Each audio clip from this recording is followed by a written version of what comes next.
बहुत बेआबरू होकर तेरे कूचे से हम निकले।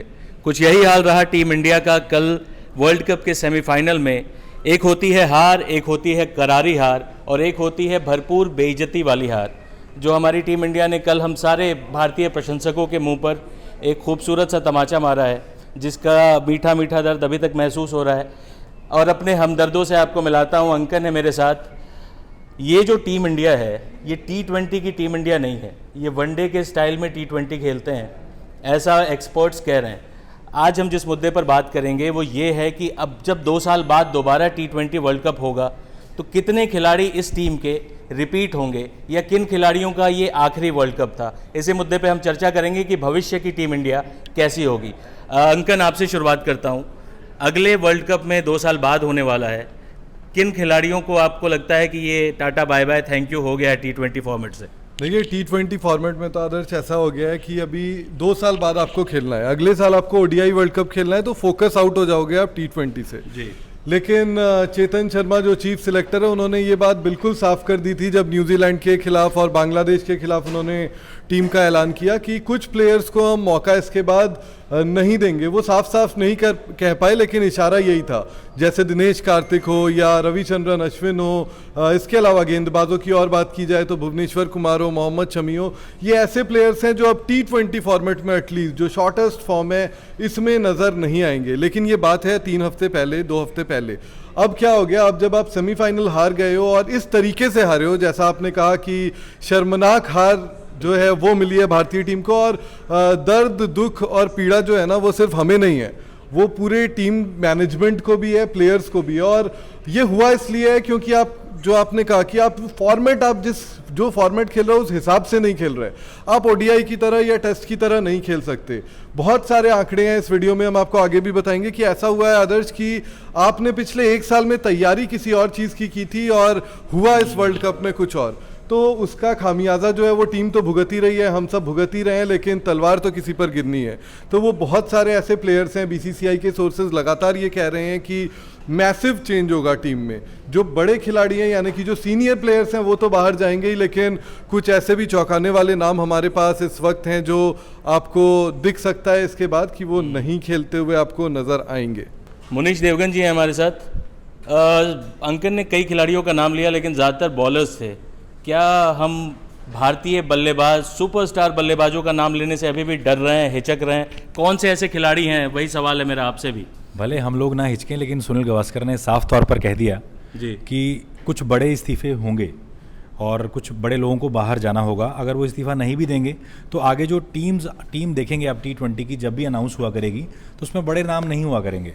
बड़े नाम मतलब बीसीसीआई या तो उन्हें खुद बाहर करेगा, मतलब सिलेक्शन कमेटी, या उन्हें खुद पीछे हटना पड़ेगा। क्योंकि हार्दिक पांड्या, कल गावस्कर ने कहा कि वो धीरे धीरे टीम पर अपनी छाप छोड़नी शुरू कर देगा। T20 बिल्कुल की बात की तो T20 में मुझे लग रहा है कि हार्दिक पांड्या के स्टाइल के ही प्लेयर खेलेंगे, जैसी उनकी सोच है, और ज़्यादातर प्लेयर वही खेलेंगे जो 30 साल से छोटे हैं।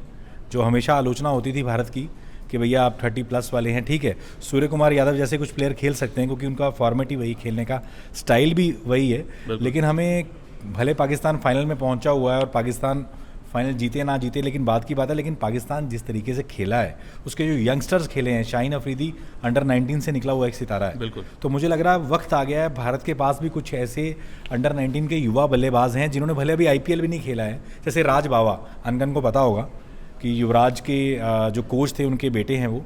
तो ऐसे कुछ प्लेयर हैं देश में, कहा जाता है 140 करोड़ तो हम लोग हैं ही, बिल्कुल, लेकिन कुछ ऐसे अनकैप्ड प्लेयर हैं जिन्होंने अभी IPL भी नहीं खेला, लेकिन वो आने वाले समय में धमाल मचाएंगे क्योंकि मौका मिलेगा अब उन्हें। अब ऐसे प्लेयर्स को मौका मिलेगा जो अंडर 19 से, हो सकता है कि बहुत कम समय बाद IPL खेले ना खेले, सीधा हमारी टीम में आना शुरू कर दें। क्योंकि IPL की भी आलोचना हो रही है कि IPL ही खेलने के लिए बने हैं, मतलब चारों तरफ जो है, क्योंकि जब से IPL शुरू हुई है तब से मुझे लग रहा है कि हमने, अनकन आपको तो पता ही होगा, हमने T20 वर्ल्ड कप नहीं जीता, 2007 में जीता था। उसके बाद हम सिर्फ चैंपियंस ट्रॉफी जीत पाए हैं, वो भी 50 ओवर का फॉर्मेट है। तो T20 ना जीतना, जिस तरीके से इंग्लैंड खेल रहा है, क्या हम ऐसी टीम बन पाएंगे? हमारे पास अभी 3 साल हैं, 2 साल है, 2 साल। तो 50 ओवर्स, जैसे आपने कहा कि 50 ओवर्स की एक टीम अगर अलग होगी तो 20 ओवर्स की जो टीम है 2 साल बाद जो खेलेगी, अगर आज से मेहनत शुरू कर देंगे, मुझे लग रहा है अगले वर्ल्ड कप में बहुत अच्छा करेंगे। बिल्कुल। इस बीच आदर्श आप अगला सवाल पूछे, इस बीच एक खबर भी आ रही है, वो भी बता देते हैं दर्शकों को। खबर ये है कि आज जो है वो इंडियन टीम निकल चुकी है ऑस्ट्रेलिया से, कल सुबह तक पहुंच जाएगी। और बीसीसीआई के सोर्सेज ये बता रहे हैं कि रोहित, विराट और राहुल द्रविड़, इन तीनों के साथ बैठकर, और केएल राहुल जो उपकप्तान है, इन चारों के साथ बैठकर बीसीसीआई ने एक मीटिंग प्लान किया है। T20 वर्ल्ड कप के जो सेमीफाइनल में हमें हार मिली है उसकी समीक्षा बैठक आप कह सकते हैं कि वो समीक्षा इंडियन टीम करना चाहती है और बीसीसीआई करना चाहती है। और ये समीक्षा की जाएगी कि आगे का रोड मैप क्या हो, क्योंकि जब पिछली बार हम वर्ल्ड कप हारे थे 2021 में और 22 में, अंतर सिर्फ इतना ही रहा है कि उस बार ग्रुप स्टेज में बाहर हुए थे, इस बार सेमीफाइनल में आप बाहर हुए हो, लेकिन तरीका सेम था कि आपके बल्लेबाज जो है टॉप ऑर्डर नहीं चलता है, फिर मिडिल ऑर्डर अगर रन बना जाए तो गेंदबाज डिफेंड नहीं कर पाता, अगर मिडिल ऑर्डर में रन नहीं बनाता फिर गेंदबाज के पास कुछ बचता नहीं है। तो प्रॉब्लम वही है, सोल्यूशन कुछ भी नहीं है फिलहाल। इस तरह की चर्चा पिछले वर्ल्ड कप के बाद भी हुई थी, चैंपियंस एशिया कप की हार के बाद भी हुई थी। रोहित शर्मा ने कहा था कि हम नया टेम्पलेट ट्राई कर रहे हैं, वो टेम्पलेट क्या हुआ? और कुछ तल्ख सवाल मैं पूछूंगा, बड़े नाम जिसको लेने से आप लोग हिचक रहे हैं, रोहित शर्मा दिखते हैं 2 साल बाद? कप्तान है फिलहाल इंडियन टीम के, और उनका भविष्य जो है ना आदर्श, वो पूरा डिपेंड करता है 50 ओवर वर्ल्ड कप पे, क्योंकि आप 2020 का और ओडीआई का कैप्टन अलग नहीं कर सकते। ये इंडियन माइंडसेट है, इंडियन बोर्ड की माइंडसेट है कि रेड बॉल का कप्तान और वाइट बॉल का कप्तान अलग अलग हो सकता है या ओवरऑल एक कप्तान हो सकता है, लेकिन T20 का एक कप्तान और ओडीआई का अलग अलग नहीं हो सकता। और मुझे लगता है कि ये थॉट प्रोसेस जो है ना आदर्श, ये महेंद्र सिंह धोनी ने दिया था बीसीसीआई को जब उन्होंने एक साथ T20 और ओडीआई की कप्तानी छोड़ी थी और क्लियर कहा था कि वाइट बॉल के कैप्टन एक होने चाहिए और रेड बॉल का हो सकता है आप अलग रखना चाहो तो रख सकते हो। लेकिन मुझे नहीं लगता कि रोहित शर्मा की जगह पर अभी भी कोई खतरा है, क्योंकि इतने बड़े बल्लेबाज हैं, भले इस वर्ल्ड कप में ना चले हो, पिछले वर्ल्ड कप में विराट कोहली नहीं चले थे, और इस वर्ल्ड कप में अगर आप विराट को बाहर कर दे तो पूरे इक्वेशन में हम कहीं पर भी नहीं है। लीडिंग रन स्कोरर है वो इंडियन टीम के भी और वर्ल्ड कप में भी ओवरऑल। तो आप बड़े नामों को तब भी एक्सक्लूड कर देते हैं, लेकिन मैं उपकप्तान के बारे में काफ़ी सारी बातें हो रही हैं और उपकप्तान जो केएल राहुल हैं इस वक्त, उन पर सवाल खड़े भी होते हैं। अगर आप देखें कि आईसीसी की रैंकिंग में टॉप 8 की जो टीमें हैं उनके खिलाफ केएल राहुल का परफॉर्मेंस इस वर्ल्ड कप में बहुत खराब रहा है। आप जिम्बाब्वे के खिलाफ रन बना देते हो आकर, आप बांग्लादेश के खिलाफ अर्धशतक जड़ देते हो, लेकिन आप इंग्लैंड के खिलाफ कब रन बनाओगे, आप पाकिस्तान के खिलाफ कब रन बनाओगे, आप दूसरी बड़ी टीमों के खिलाफ रन कब बनाओगे? ये केएल राहुल का जो ये टेम्पलेट है ना, ये ना सिर्फ इस वर्ल्ड कप में देखने को मिला बल्कि आईपीएल में भी आप देख सकते हैं। जब वो पंजाब किंग्स के कप्तान थे, जब वो लखनऊ सुपर जायंट्स के कप्तान थे, लीग मैचेस में बहुत अच्छा खेलते हैं, जैसे ही नॉकऑफ आता है, जैसे ही प्लेऑफ्स आते हैं आईपीएल के, वहाँ पर वो नहीं चलते और उनकी पूरी टीम जो है धराशायी हो जाती है। तो मुझे लगता है 2 साल बाद केएल राहुल जो उपकप्तान है और कप्तान के दावेदार भी हैं, उनको टीम से बाहर करने की ज़रूरत है और बीसीसीआई कोई एक्शन भी लेगी। फिलहाल छुट्टी पर चल रहे हैं, न्यूजीलैंड के खिलाफ जो 18 तारीख से सीरीज़ है उसमें वो नज़र नहीं आएंगे, लेकिन कुछ कठिन सवाल बल्लेबाजों से भी पूछना बहुत ज़रूरी है। और इसके अलावा अगर देखें आप स्काई को अभी बाहर नहीं कर सकते, सूर्य कुमार यादव फ्यूचर है और मुझे लगता है फिलहाल वो 32 साल के हैं, 34 साल की उम्र में भी ऐसा ही परफॉर्म कर पाएंगे। नंबर 5 पर आप आते हैं तो आपने देखा कि कन्फ्यूज्ड हैं। पूरे वर्ल्ड कप में आपने दिनेश कार्तिक को खिलाया, फिर आपने ऋषभ पंत को लेकर आए, लेकिन 5 नंबर पर बल्लेबाजी नहीं करने दिया उनको इंग्लैंड के मुकाबले के खिलाफ। वहाँ पर हुआ ये, वहाँ पर नुकसान ये हुआ कि अगर ऋषभ पंत ऊपर आ जाते तो होता ये कि आपके जो स्पिनर्स के ओवर है ना, वो यहाँ पर आप अच्छे से खेल सकते थे। लियाम लिविंगस्टोन पर स्ट्रगल करते हुए हार्दिक पांड्या भी दिखे और आदिल रशीद पर भी, और अगर ऋषभ पंत ऊपर आ जाते तो उस वक्त जो है मिडिल ओवर्स में जो रनों की रफ्तार कम थी वो कहीं ना कहीं भरपाई हो सकती थी। तो रोहित की कप्तानी पर बिल्कुल सवाल है और मुझे उम्मीद है कि रोहित इतने बड़े टूर्नामेंट में पहली बार वर्ल्ड कप जैसे टूर्नामेंट में कप्तानी कर रहे थे तो कुछ सीखेंगे और इस सीख से अगले 2 साल में जो है अगला वर्ल्ड कप और उसके बाद T20 वर्ल्ड कप, वहाँ पर कोई वो अचानक कोई बड़े फैसले ले सकते हैं और उनकी कप्तानी में भी इम्प्रूवमेंट देखने को मिलेगा। कप्तानी के साथ साथ मुझे लग रहा है कि अनकन ने जैसे बोला, कोचिंग स्टाफ पर भी बहुत सवाल उठ रहे हैं। बिल्कुल, कि जिस तरीके से जो बॉडी लैंग्वेज होनी चाहिए, जो रणनीति बननी चाहिए, जो ऋषभ पंत को आप कह रहे हैं ऊपर भेजना चाहिए था, तो ये मैनेजमेंट को भी पता होना चाहिए था कि लेफ्ट राइट कॉम्बिनेशन किस तरह से क्लिक करेगा, ऋषभ ज़रा अच्छा खेल पाएंगे। तो ये सारी चीज़ें जो हम आज चर्चा कर रहे हैं उनका काम ही यही है, मैनेजमेंट। वो तो है सर, मैं छोटी छोटी चीज़ें लिखते हैं। इसी बात पे आपसे पूछना चाहूँगा, राहुल द्रविड़ महान बल्लेबाज रहे हैं, अंडर 19 और उसकी कोचिंग में भी उन्होंने शानदार काम किया है। T20 की कप्तानी के लिए राहुल द्रविड़ का जो रिकॉर्ड है वो इम्प्रेसिव नहीं है, चाहे आईपीएल की बात की जाए क्या वीरेंद्र सहवाग जैसा इस तरह के खिलाड़ी नहीं होने चाहिए? युवराज सिंह जैसा खिलाड़ी आपके पास है, आप इन लोगों को यूटिलाइज नहीं कर रहे हैं। MS धोनी है, क्या कोचेज़ अलग नहीं हो सकते हैं अलग अलग टीम के लिए? देखिए, कोच कोई भी हो लेकिन खेलना तो टीम को ही है। 2007 में कोई कोच ही नहीं था इंडिया का जब हमने T20 वर्ल्ड कप जीता, लेकिन BCCI का ऐसा रिकॉर्ड रहा है कि कोच हमारा एक ही रहता है। हाँ, आपका जब मेन कोच है वो अगर रेस्ट पर हो, जैसे अभी न्यूजीलैंड सीरीज़ होगी, तो हमारा जैसे VVS लक्ष्मण को दे देते हैं, जब हमारी दूसरी टीम भी जाती है, शिखर धवन जब कप्तानी करते हैं। लेकिन मुझे लग रहा है 2024 तक कोच राहुल द्रविड़ ही रहेंगे, क्योंकि इन्हें बने बहुत कम समय हुआ है। पहले रवि शास्त्री को इतना लंबा मौका दिया गया है 2015 से एज ए डायरेक्टर, और 2021 तक रहे वो, लगभग 7 साल उनके पास थे। तो मुझे लग रहा है कहीं ना कहीं राहुल द्रविड़ को कम से कम 2 साल तो आप देंगे, यानी 2024 तक का कॉन्ट्रैक्ट तो पूरा करेंगे। मुझे लगता है मेरी राय इसमें बिल्कुल जुदा है आपसे मुनीष जी, क्योंकि राहुल द्रविड़ जो है ना, कहा यह जाता है कि राहुल द्रविड़ में वो स्पार्क मिसिंग है। 2007 का 50 ओवर का वर्ल्ड कप देख लीजिए, कप्तान थे, किस तरीके से बांग्लादेश से हम हारकर बाहर पहले हुए दौर थे। में, बिल्कुल ठीक है, पहले दौर में। उसके बाद रवि शास्त्री, जब आप कोचिंग की बात कर रहे हैं, 7 साल ICC टूर्नामेंट बशर्ते हमने ना जीता हो, लेकिन हम टेस्ट में बेस्ट बने। हम विदेश में जाकर बाइलैटरल सीरीजेस जीते।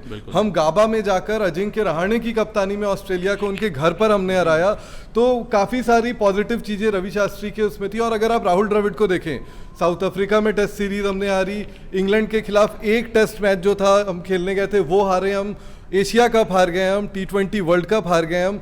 तो राहुल द्रविड़ के जो सर पर है ना, कोई ताज जो है वो बिछ नहीं पा रहा है, और ये एक परेशानी है। आप माने या ना माने, कोचिंग का इम्पैक्ट पड़ता है। जैसा कि आप लोगों ने कहा कि कोचिंग स्टाफ पर भी तलवार जो है वो लटक सकती है। बात अभी फिलहाल इतनी हो रही है और यही हो रही है कि क्या आपको कोचिंग स्टाफ बदलना चाहिए, क्योंकि जो इंडियन टीम के मेंटल हेल्थ कंडीशनिंग कोच हैं, उनका जो है वो टेन्योर ख़त्म हो रहा है, पैडी अपटन का, तो वो बाहर चले जाएंगे। लेकिन इसके अलावा बैटिंग कोच आपके जो रवि शास्त्री के दौर पर थे, विक्रम राठौर, वही है अभी भी।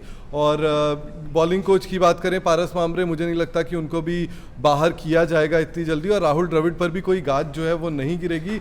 और सौरव गांगुली लेकर आए थे, खास बात ये है, और काफ़ी अच्छी सोच के साथ लेकर आए थे। लेकिन जिस तरीके से बदलाव हुआ है और जिस तरीके से इंडियन टीम का परफॉर्मेंस डिप हुआ है ओवरऑल, अगर आप देखें तो उससे कहीं ना कहीं सवालों के घेरे में तो राहुल द्रविड़ भी होंगे। और कोई कुशन नहीं मिलेगा, क्योंकि आप लोगों ने जैसा कहा कि 1.25 अरब की आबादी है, और उस आबादी का जो बोझ होता है वो बहुत बड़ा होता है। जब आप हारते हो तो उसका खामियाजा आपको भुगतना पड़ता है, क्योंकि जब आप जीतते हो तो आप एक दिन में सुपरस्टार भी बनते हो। बिल्कुल, और इंडिया क्रिकेट का इंजन है, 70% रेवेन्यू यहाँ से आता है। हम क्रिकेट चलाते हैं एक तरीके से, हमारे पास प्लेयर्स हैं। और मैं उन प्लेयर्स का, हम सिर्फ जिम्बाब्वे, न्यूजीलैंड और श्रीलंका के लिए हमने संजू सैमसन और वेंकटेश अय्यर और तमाम जो लोग हैं, ऋतुराज गायकवाड़, ये जाते हैं सीरीज़ में, खेलते हैं, जीत कर आते हैं, लेकिन उसका रिवॉर्ड उनको क्या मिलता है? वर्ल्ड कप में वो संभावित 15 में भी नहीं होते हैं, 18 में लग रहा है कि अब वही बात हो रही है। लेकिन अब जो T20 टीम बनेगी उसमें इन सब लोगों को, जो भी आपने नाम लिया, लंबा मौका मिलेगा, क्योंकि अगर सीनियर्स नहीं होंगे तो यही लोग खेलेंगे। भविष्य यही है, इन्हीं को सीनियर्स बनना है। तो 2024 का जो वर्ल्ड कप होगा, ये शायद इसमें से कुछ ही नाम होंगे जो ये 11 खेले हैं ना, कल जो आपने देखा है, इसमें से इक्का दुक्का नाम आपको मिलेंगे, बाकी नई टीम होगी। क्योंकि प्रेशर रहेगा BCCI पे, कोचिंग स्टाफ पर, कि नई टीम खिलाई जाए और ऐसे लोगों, लड़कों को मौका दिया जाए जो परफॉर्म करें और मेंटली स्ट्रांग हो। मेंटली मतलब जो सोचें कि मुझे बस जीतने के लिए खेलना है, प्रेशर लेके ना जाए। जैसे आपने कल रोहित शर्मा की वो तस्वीर देखी होगी, बड़ा निराश होकर बैठे हुए हैं, राहुल द्रविड़ उनको हौसला दे रहे हैं। तो मुझे लग रहा है कहीं ना कहीं पैडी अपटन का आपने नाम लिया, इतने बड़े बड़े आपके पास मतलब लोग थे जो मानसिक तौर पर आपको मजबूत कर सकते थे। लेकिन जो मानसिक तौर पर मजबूती होती है अनकन, मुझे लगता है वो गॉड गिफ्टेड है। बिल्कुल गॉड गिफ्टेड है। विराट कोहली को कहा जाता है जब वो अग्रेसिव होते हैं तब वो रन भी बनाते हैं। तो वो सारी चीज़ें जुड़ी हैं एक दूसरे से। आप किसी को अग्रेसिव कर नहीं सकते हैं, उसके अंदर घुसा नहीं सकते। ठीक है, आप उसकी अच्छी काउंसलिंग कर सकते हैं, लेकिन ये सारी चीज़ें गॉड गिफ्टेड हैं। जो नाम आपने लिया, संजू सैमसन, घरेलू क्रिकेट में, IPL में कई यादगार पारियां उन्होंने खेली हैं, लेकिन जब उन्हें मौका मिलता रहा इंटरनेशनल में, वो नहीं परफॉर्म कर पाए। लेकिन अब उन्हें शायद ज़्यादा मौका मिलेगा, एक सीरीज़ नहीं 2 सीरीज़ मिलेगी कि भैया हमें विश्वास दिला, जैसे MS धोनी करते थे कि भैया तेरे पे मैं विश्वास कर रहा हूँ। Rohit Sharma out of form थे, बड़े लंबे अरसे से कहा जाता था बहुत अच्छा प्लेयर है, बहुत अच्छा प्लेयर है। हम लोग भी कहते थे यार ये तो आउट हो जाता है, धोनी इसको मौका दे रहा है, लेकिन धोनी ने आज रोहित शर्मा को बनाया है। बिल्कुल। तो ऐसे ही बीसीसीआई को कई बड़े प्लेयर्स बनाने होंगे, इन्वेस्ट करना होगा। जब तक आप किसी को ये नहीं कहेंगे यार तेरी जगह तू खेलेगा, संजू तू खेलेगा, जब उसके अंदर आप ये पैदा करेंगे तभी तो वो खेलेगा ना। नहीं, लेकिन पिछले 10 महीनों की अगर आप स्थिति देखें ना, तो इंडियन टीम ने वो कॉन्फिडेंस देने की कोशिश की है, रोहित शर्मा और राहुल द्रविड़ ने भी, क्योंकि प्लेइंग 11 में इससे पहले लगातार बदलाव हो रहे थे, स्क्वाड में बदलाव हो रहे थे, लेकिन अब इंडियन टीम कोशिश कर रही थी कि आपको भरोसा दिया जाए। और जो मैं बात कर रहा था आंकड़ों की, वो आंकड़े भी बताए थे दर्शकों को। अगर आप देखें पिछले वर्ल्ड कप से लेकर इस वर्ल्ड कप तक जो चेंजेस इंडियन टीम ने किए वो तो काफ़ी किए, उस पर बात हो ही रही है, लेकिन इंडियन टीम कोशिश कर रही थी। पिछले बार भी ये परेशानी आई थी कि पहले बैटिंग करते हुए हम कोलैप्स कर जा रहे थे, हम बड़ा टारगेट नहीं दे पा रहे थे। जब बायलैटरल सीरीजेस की बात आती है, पिछले वर्ल्ड कप से लेकर इस वर्ल्ड कप तक इंडिया ने पहले बल्लेबाजी करते हुए 70% मैचेस जीते हैं।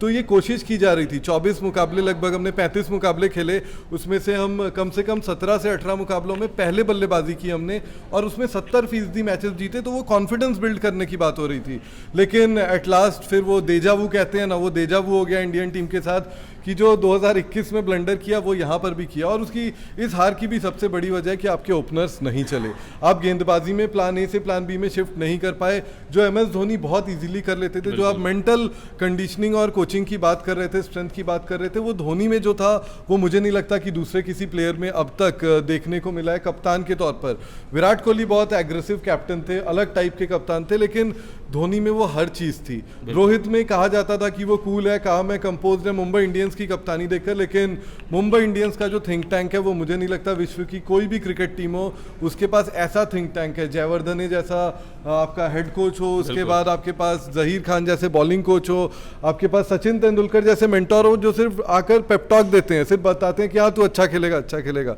ऐसा और किसी टीम के पास नहीं होता। तो मुंबई इंडियंस के लिहाज से रोहित शर्मा को तोलना और कप्तान बनाना भी मेरे हिसाब से 100% वो सही चीज़ नहीं थी, उस पर भी एक बार विचार होना चाहिए। लेकिन अब आप इतने जल्दी जल्दी कप्तान खैर नहीं बदल सकते, क्योंकि कोई गली कूचों का कप्तान तो वो है नहीं, इंडियन टीम का कप्तान है। और उसके लिए सोचना पड़ेगा, इंडियन टीम मैनेजमेंट को भी सोचना पड़ेगा, सिलेक्टर्स को खासतौर पर सोचना पड़ेगा। जिन नामों पर हम चर्चा कर रहे हैं कि ईशान किशन आ जाते, संजू सैमसन आ जाते, ऋतुराज गायकवाड़ आ जाते, तो बहुत अच्छा होता। वो एग्रेसिव क्रिकेट खेलते हैं और T20 जो फॉर्मेट है ना वो यंग प्लेयर्स की है। उमरान मलिक स्पीडस्टर हैं, वो थे वहाँ पर, मोहम्मद सिराज भी थे वहाँ पर, लेकिन नेट बॉलिंग कर रहे थे। उमरान मलिक नहीं गए थे, वीज़ा इश्यूज हो गए थे।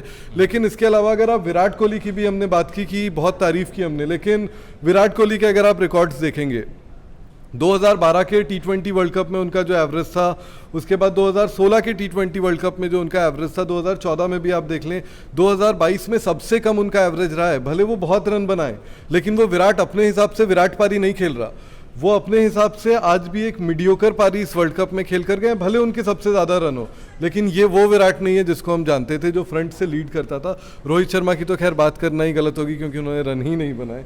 तो यही सारी चीज़ें, और मैं आप लोगों की जो इस पूरे टॉपिक का सबसे बड़ी बात थी कि कौन प्लेयर बाहर जाएगा और कौन अंदर रहेगा। 2 साल बाद जब वर्ल्ड कप होगा, मेरे हिसाब से अर्शदीप सिंह, ऋषभ पंत हो सकते हैं और सूर्य कुमार यादव, ये वो 3 प्लेयर हैं जो आज के 11 में से आपको ना वापस वो रिपीट होंगे। और इसके अलावा हर खिलाड़ी जो है हो सकता है वो स्क्वाड में हो। जैसे यजुवेंद्र चहल को आपने पूरे वर्ल्ड कप नहीं खिलाया, एक लेग स्पिनर की क्या अहमियत है ये आप शायद इंग्लैंड की टीम को देखते कल तो समझ में आता, और एडिलेड के मैदान में खास तौर पर। और यजुवेंद्र चहल एक ऐसे गेंदबाज हैं जिनको कॉन्फिडेंस की ज़रूरत नहीं पड़ती, वो पहले बॉल में छक्का खाने के बाद दूसरे बॉल में या तीसरे बॉल में विकेट लेने का मादा रखते हैं। तो मुझे लगता है कि काफ़ी सारे इश्यूज़ थे जो मैनेजमेंट लेवल पर थे, काफ़ी सारे इश्यूज़ थे कि प्लान चेंज नहीं कर पाए, और काफ़ी सारे इश्यूज़ थे कि आपके ओपनर्स ही नहीं चल रहे हैं तो आप क्या ही कर लेंगे। खैर टॉप 3 में कोई ऐसा बैट्समैन नहीं था जो ताबड़तोड़ खेलता हो, सब स्ट्राइक रोटेट करने वाले और गैप ढूंढने वाले, वो भी नहीं दिख रहा था। अच्छा, अंकन ने तो कह दिया है बातों बातों में 3 प्लेयर्स का नाम लिया है कि ये 3 रिपीट होंगे, यानी कि विराट कोहली और रोहित शर्मा पर भी सवाल हैं। बिल्कुल है। और नहीं, ऐसा भी हो सकता है कि हम एक बिल्कुल नई टीम देखें, जैसे MSD को एक नई टीम दी गई थी 2007 में। क्या आपको लगता है, ये मेरा आखिरी सवाल है, ये अप्रोच होनी चाहिए आगे बढ़ने के लिए, या फिर हम लोग हार से निराश लोग हैं, अभी दुखी हैं, कुछ दिनों बाद फिर बायलैटरल में टीम जीतेगी, हम लोग कहने लगेंगे वाह क्या टीम इंडिया। तो बदलेगी, देखिए हो सकता है 3 नहीं 4 प्लेयर खेल लें, लेकिन टीम बदलेगी। और एक्चुअली शर्मा को अभी भी रूम दे रहे हैं मनीष जी। नहीं, रोहित शर्मा को नहीं दे रहा मैं, विराट कोहली कह रहा हूँ। हो सकता है कि इनका चौथा विराट कोहली है। 2023 में वो कुछ एक्स्ट्रा, क्योंकि ये देश भक्तों का देश है, ये चाहता है MS धोनी लास्ट तक तीनों फॉर्मेट खेलते रहे। तो मुझे लग रहा है विराट कोहली मतलब एक महानतम क्रिकेटर हैं इस दौर के, तो हो सकता है कि विराट कोहली ने इस, क्योंकि सवाल उठाने वाले ये सवाल भी उठाएंगे यार 2022 में सबसे बड़ा स्कोरर था, 24 में आप खिला ही नहीं रहे, और हमारे आसपास पे ही सवाल उठाने लगते हैं लोग। जैसे पाकिस्तान का मैं अभी शादाब का स्टेटमेंट सुन रहा था कि ये विराट कोहली, भले वो विराट कोहली नहीं है, लेकिन अभी भी हमें डर लगता है कि जब वो आता है पिच पे तो हमें लगता है यार हमारे खिलाफ ना रन डर तो बनाए। आज भी पाकिस्तान आज भी सचिन तेंदुलकर से डरेगा, लेकिन इसका ये मतलब नहीं है ना कि आप सचिन तेंदुलकर को मुकाबला खिलाने उतार दें। हाँ, लेकिन ये है कि 2023 में कैसा वो खेलते हैं वर्ल्ड कप, 24 उनका उस पर डिपेंड करेगा विराट का कि 24 की टीम में वो होते हैं या नहीं होते हैं। लेकिन खेलेगी वो नई टीम, नए बॉलर्स होंगे। अर्शदीप भी बिल्कुल नए ही है, एकदम करियर उन्होंने शुरू किया है और अच्छी शुरुआत की है। जसप्रीत बुमराह पता नहीं तब तक क्रिकेट खेल रहे होंगे ही नहीं, क्योंकि जो उनकी ये हालत बनी हुई है अभी। तो टेस्ट बीसीसीआई से ये भी खबर आ रही है कि वर्कलोड मैनेजमेंट जो बहुत अच्छे से हो रहा है, अभी भी हम देखते हैं कि काफ़ी सीनियर प्लेयर्स को छुट्टी दे दी जाती है। कहा जा रहा है कि और स्ट्रिक्ट वर्कलोड मैनेजमेंट लेकर आएगी बीसीसीआई, क्योंकि जिस तरीके से दो सबसे बड़े फैक्टर, जो दो प्लेयर हमारे पास नहीं थे, एक जसप्रीत बुमराह, एक रविंद्र जडेजा, क्योंकि ये दो प्लेयर अगर होते जो चोटिल हो गए वर्ल्ड कप से पहले, अगर ये होते तो फिर नतीजा और कुछ होता। बिल्कुल सही, ठीक है। खैर जैसा कि नवजोत सिंह सिद्धू कहते थे कि मेरी मौसी की मूछें होती तो मैं मौसा ना कहता। बहुत सारे इफ एंड बट्स हैं, क्योंकि टीम हमारी हार गई है और वर्ल्ड कप से बाहर हो गई है। तो जो फाइनल था, जो भारत और पाकिस्तान हो सकता था, वो अब नहीं होगा और पाकिस्तान और इंग्लैंड का मैच होगा। उस दौरान भी हम आपके साथ जुड़ेंगे, बेमन से ही सही, थोड़े उदास मन से ही सही, लेकिन हम आपके साथ जुड़ेंगे मैच के अपडेट्स के साथ। अगले साल जो वर्ल्ड कप होने वाला है 2024 में, उसमें आपके हिसाब से टीम में क्या क्या बदलाव होने चाहिए, कौन होना चाहिए, कौन नहीं होना चाहिए, अपनी राय हमें कमेंट बॉक्स में ज़रूर बताएं। जुड़े रहें टाइम्स नाउ नव भारत डिजिटल के साथ। धन्यवाद।